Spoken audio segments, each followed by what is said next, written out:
Hello dear students. मैं ज्योति शर्मा स्वागत करती हूँ आप सबका हमारे यूट्यूब चैनल टीचर्स अड्डा एमपी पर।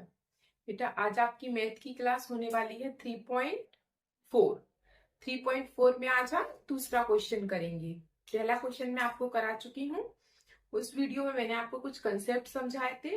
अगर आपने पहली वीडियो नहीं देखी है तो आपको ये दूसरे तीसरे क्वेश्चन जो मैं आगे कराऊंगी वो आपको समझ नहीं आएंगे, क्योंकि पहले हर सब्जेक्ट का जो हर टॉपिक का कंसेप्ट समझना जरूरी होता है, उसके बाद ही हम क्वेश्चंस को करते हैं। ठीक है, हम अपने क्वेश्चन आराम आराम से धीरे धीरे से करेंगे। चलिए, उससे पहले बेटा जो बच्चे हमारे चैनल पर नए हैं तो हमारे चैनल को जल्दी से सब्सक्राइब कर लीजिए, क्योंकि आने वाले वीडियोस का नोटिफिकेशन आप तक पहुंच जाएगा। ठीक है, चलिए हम अपने क्वेश्चंस की तरफ बढ़ते हैं, जिसमें कि हमारा दूसरा क्वेश्चन क्या कह रहा है हम पढ़ लेते हैं। ठीक है, तो देखिए दूसरा क्वेश्चन आपका क्या कह रहा है। उन सभी चतुर्भुजों की पहचान कीजिए जिसमें, चतुर्भुजों की पहचान करनी है जिसमें चारों भुजाएं बराबर लंबाई की हो। तो पहले मैं आपको यहाँ पे चतुर्भुज बना के दिखा देती हूँ। चतुर्भुज आप सब जानते हैं कौन कौन से होते हैं। चतुर्भुज मतलब बेटा जिसकी चार भुजाएं होती है ना, वही चतुर्भुज होते हैं।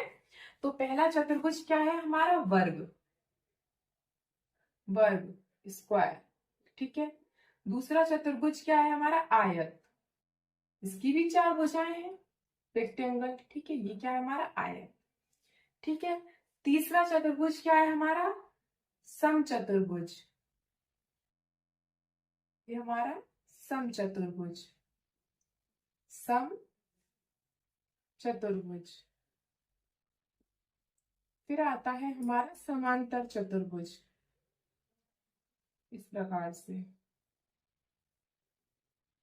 ठीक है, समांतर चतुर्भुज। और लास्ट में आता है आपका एक समवलंब चतुर्भुज, ये समवलंब चतुर्भुज। ठीक है, तो आपके चार पांच तरीके के चतुर्भुज होते हैं जिनकी मतलब चार भुजाएं हो बेटा, वो आपके क्या हो गए, चतुर्भुज। अब इसने क्वेश्चन में क्या पूछा है, चारों भुजाएं बराबर लंबाई की हो, हमें ऐसा चतुर्भुज बताना है। तो बेटा चारों भुजाएं किस किस की बराबर होती हैं, एक तो वर्ग की बराबर होती हैं चारों भुजाएं, वर्ग, वर्ग की आपकी चारों भुजाएं बराबर होती हैं, है ना, आप सब जानते हैं। आयत की आपकी आमने सामने की भुजाएं बराबर होती है। समचतुर्भुज की अपनी या चारों भुजाएं बराबर होती हैं। समांतर चतुर्भुज की आमने सामने की भुजाएं बराबर होती हैं। और समवलंब चतुर्भुज की सिर्फ ये सामने सामने वाली भुजाएं बराबर होती हैं। ये वैसे मैंने आपको बता दिया है, लेकिन फिर भी आपकी सुविधा के लिए। ठीक है, तो अब बेटा आप मुझे इसमें ये बताओ कि इसमें बराबर लंबाई की कौन सी है भुजा जिसकी चारों बराबर हो।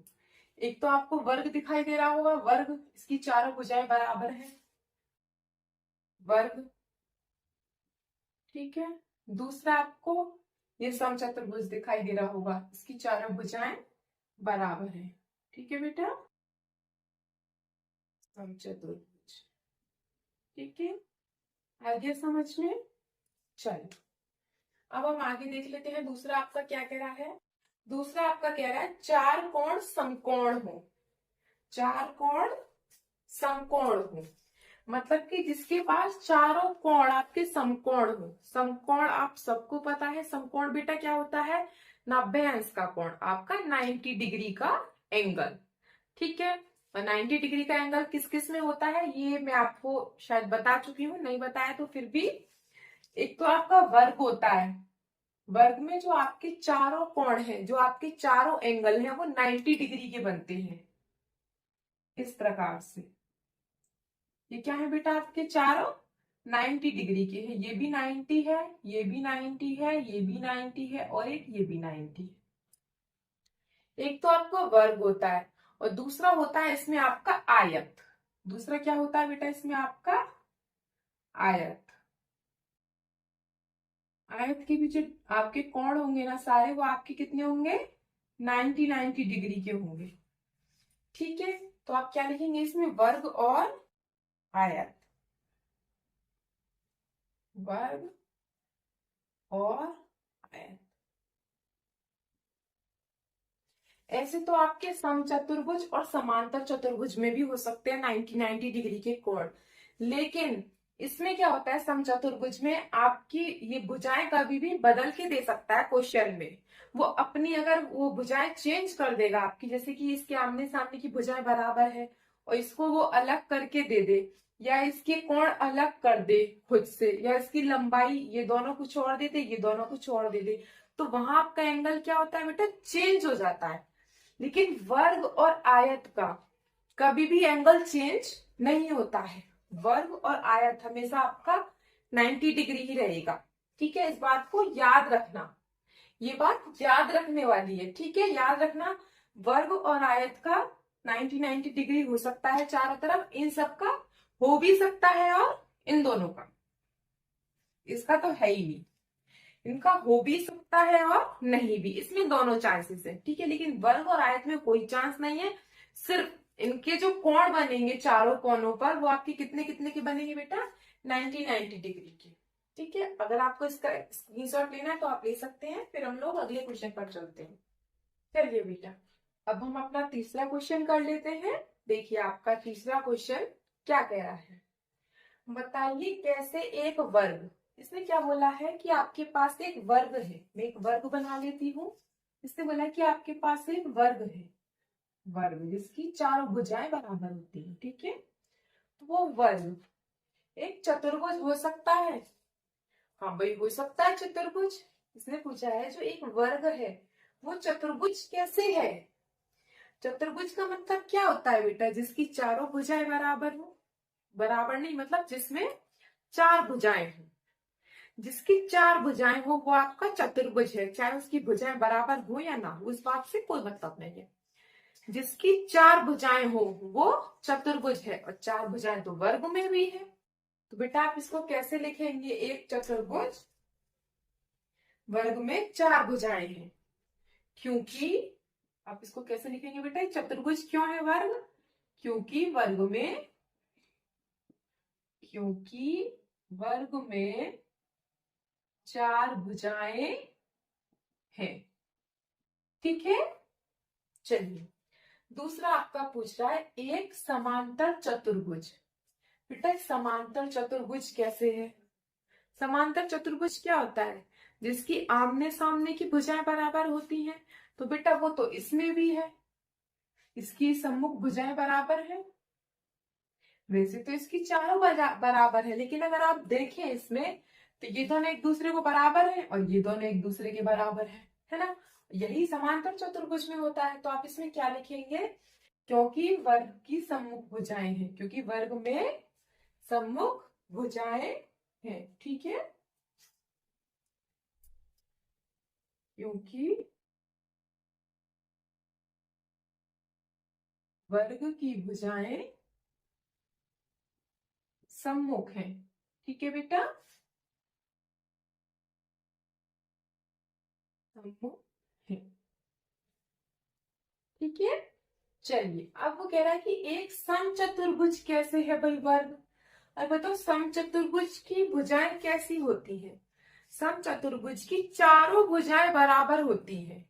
समचतुर्भुज की बेटा चारों भुजाएं बराबर होती हैं, तो वो तो वर्ग की भी है चारों भुजाएं बराबर, है ना। तो इसमें आप क्या लिखेंगे, क्योंकि वर्ग की, क्योंकि एक सेकेंड, क्योंकि वर्ग की सभी भुजाएं बराबर हैं, सभी भुजाएं बराबर है। ठीक है बेटा, चलिए लास्ट देख लेते हैं, एक आयत, जो आपका ये जो वर्ग है वो आपका आयत कैसे है।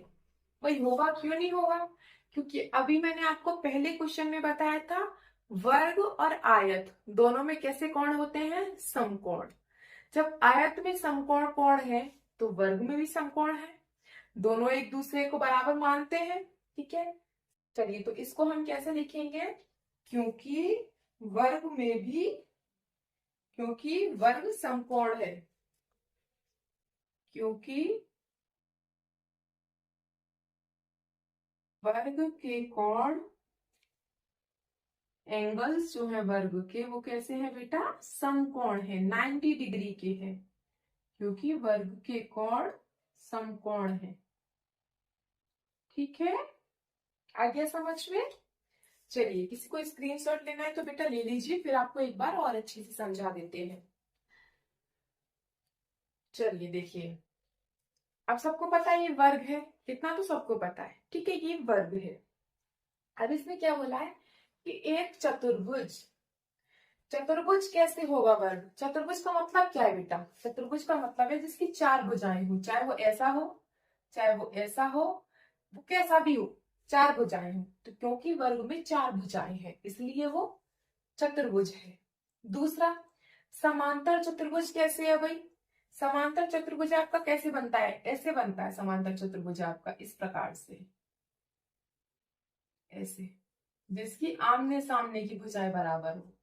तो बेटा आमने सामने की भुजाएं तो वर्ग की भी बराबर है कि नहीं है ना। देखो ये दोनों बराबर है और ये दोनों आपस में बराबर ही मानी जाएंगी, भले ही चारों बराबर है, लेकिन आमने सामने से देखेंगे आप तो ये दोनों बराबर है और ये दोनों बराबर है, इसलिए वर्ग की भुजाएं जो है सम्मुख है, इसलिए वो क्या है, समचतुर्भुज है। ठीक है, नेक्स्ट, एक समचतुर्भुज, समचतुर्भुज का मतलब क्या होता है बेटा, समचतुर्भुज आपका कुछ इस प्रकार का होता है, इस तरीके से, जिसकी चारों भुजाएं बराबर होती हैं। और बेटा चारों भुजाएं तो वर्ग की भी बराबर है ना। तो क्योंकि वर्ग की भी सभी भुजाएं बराबर है इसलिए बेटा वो समचतुर्भुज भी है। ठीक है, आगे देख लेते हैं, एक आयत, एक आयत कैसे है वर्ग, अभी मैंने आपको पिछले क्वेश्चन में बताया था, आपका जो वर्ग है इसको हम आयत मान लेते हैं, ये जो वर्ग है, वर्ग के कोण भी 90 डिग्री के होते हैं और आयत के कोण भी 90 डिग्री के होते हैं, मतलब कि समकोण होते हैं। तो क्योंकि वर्ग के कोण समकोण है इसलिए जो एक वर्ग है वो एक आयत भी हो सकता है, लेकिन एक बात याद रखना, एक आयत कभी भी वर्ग नहीं हो सकता। क्यों, क्योंकि आयत की जो भुजाएं हैं बेटा वो आमने सामने की बराबर है, लेकिन वर्ग में कभी भी आपको ऐसी भुजाएं नहीं मिलेंगी। ठीक है, याद रखना, एक वर्ग आपका आयत हो सकता है लेकिन आपका एक आयत कभी भी वर्ग नहीं होगा। ये क्वेश्चन आपका आगे आ सकता है, तब बताऊंगी मैं आपको। ठीक है, चलिए आज की आपकी क्लास बेटा इतनी ही थी। अगर आपको मेरी क्लास अच्छी लगी हो, पढ़ाने का तरीका अच्छा लगा हो तो प्लीज मेरी वीडियो को लाइक करें, शेयर करें और सब्सक्राइब करें। मिलते हैं आपसे अगली क्लास में, तब तक के लिए हैव ए नाइस डे।